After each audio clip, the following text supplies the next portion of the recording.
Less than a mile from the shores of Lake Michigan, at the Indiana Dunes National Park, you'll find a rare sight.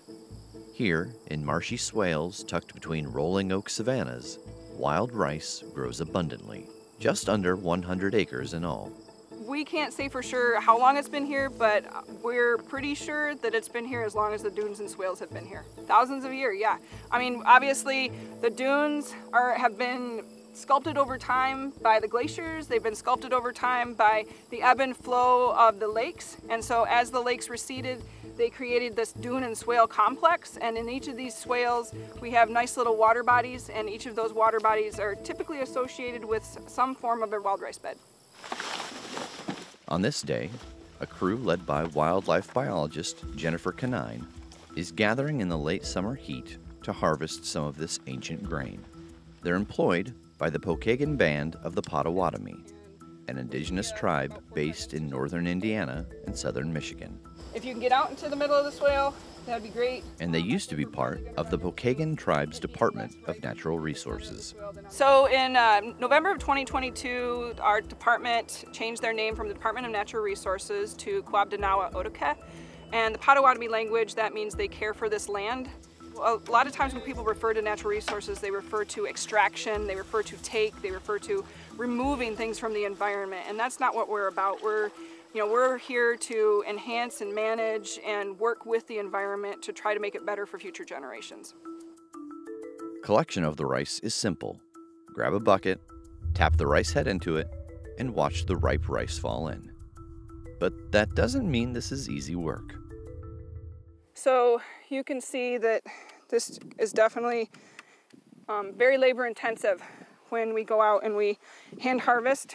A lot of times we'll find that the rice on the outsides of the bed ripens before inside the bed.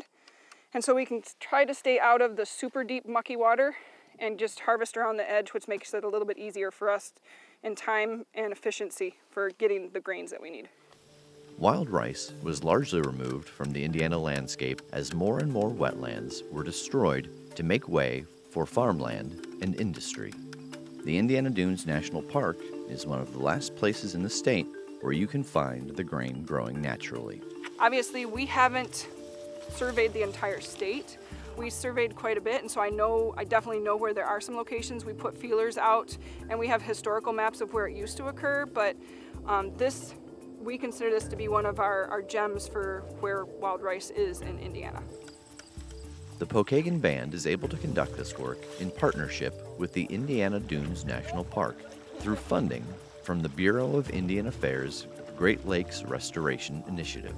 Their goal is to catalog and maintain current rice beds, while also working to restore rice in the Pokagon Band's service area in southwestern Michigan and north central Indiana. Kind of almost seems like, maybe we should go to another swale? The historical and cultural connections between native tribes and wild rice in this region stretch back for centuries.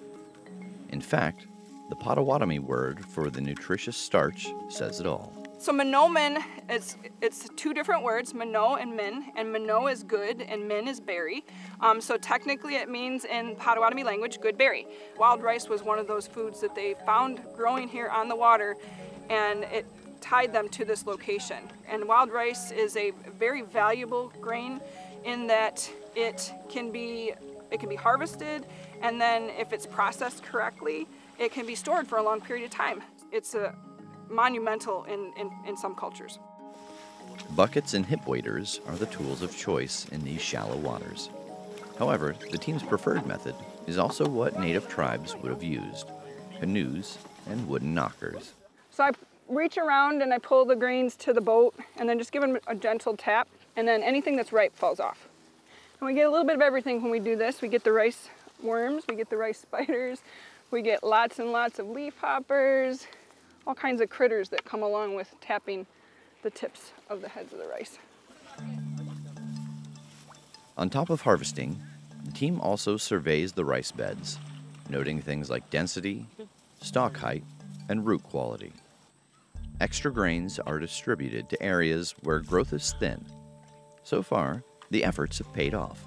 We're actually in our 5th year of doing those baseline surveys, and so next year we're going to not do as intensive surveys and start to just oversee the rice beds on a little bit more of a hands-off approach, because these are very intensive surveys that we're doing, and if you've ever been in one of these swales, it's not super fun walking out there in the knee-deep muck.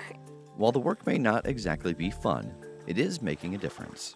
The rice harvested today will be spread in wetlands across the region, giving this good berry a chance to flourish once again. This is a very valuable resource that we have tapped into. One of the reasons that the Pokagon Band has tapped into that is because Indiana Dunes National Lakeshore National Park area are the historic homelands of the Pokagon Band of Potawatomi Indians. So the tribe here has a tie directly to this location historically. They've always been here, and so it just makes sense that the tribe is able to work with the park in order to continue to care for the rice that's here in the park.